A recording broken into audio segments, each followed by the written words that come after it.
Assalamualaikum warahmatullahi wabarakatuh kepada semua penonton. Di sini saya ingin menjelaskan apa yang dikatakan pakej super jimat daripada pihak Insaf Travel. Yang pertama, jarak. Jadi pihak Insaf Travel telah menempatkan para jemaah yang mengambil pakej super jimat di satu tempat bandar nama Bas Masjid, lebih kurang 3 km daripada Masjidil Haram.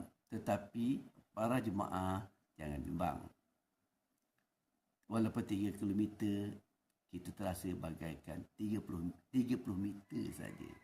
Kerana perkhidmatan bas secara percuma disediakan selama 24 jam.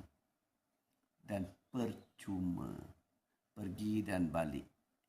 Bas berada di depan hotel dan akan menurunkan para penumpang betul-betul di pintu pagar kawasan Masjidil Haram bahagian Sa'i. Kalau siapa-siapa pernah pergi menunaikan umrah atau haji, kawasan tempat air Zam-Zam tu ataupun rumah Nabi Muhammad, di situlah kita akan diturunkan, dan daripada pintu pagar tersebut kita akan berjalan lebih kurang 5 minit untuk sampai ke dalam Masjidil Haram. Dekat ke jauh? Dekat. 3 minit kita duduk saja dalam bas, tak penat, dan 5 minit kita berjalan. Apatah lagi kalau kita pergi waktu malam, memang tak ada orang. Itu dia jadi super jimat.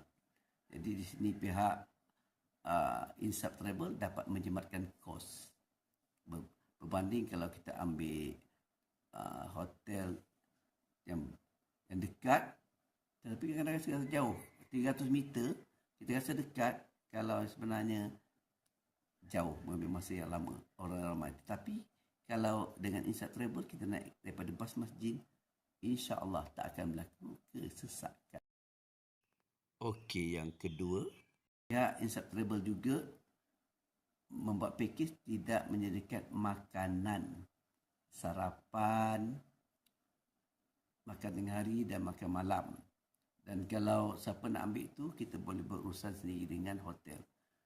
Kita rasa alamak tak ada makan, yang sebenarnya bila kita tidak terikat dengan jadual makan, kita akan dapat rasa lebih puas berada dalam Masjidil Haram ataupun di dalam Masjid Nabawi.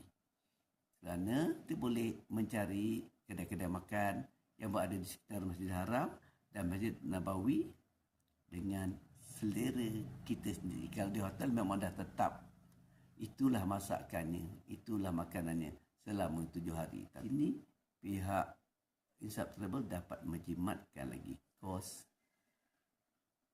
ibadah umrah kita. Okey, dari segi makan, semasa kita berziarah, insya-Allah pihak Insaf Travel akan menyediakan makanan untuk aras perut. Ya, makan, tapi biasa dalam packaging lah. Itu secara percuma, ada juga makan. Selain daripada itu, pihak Insaf Travel ada juga membuat satu majlis ataupun makan-makan. Kita akan makan nasi Arab, nasi mandi dengan lauk daging unta. Ya, di sini saya sertakan jadual umrah untuk pakej cuti sekolah pertengah tahun dan hujung tahun. Kalau berminat boleh hubungi nombor di bawah. Assalamualaikum.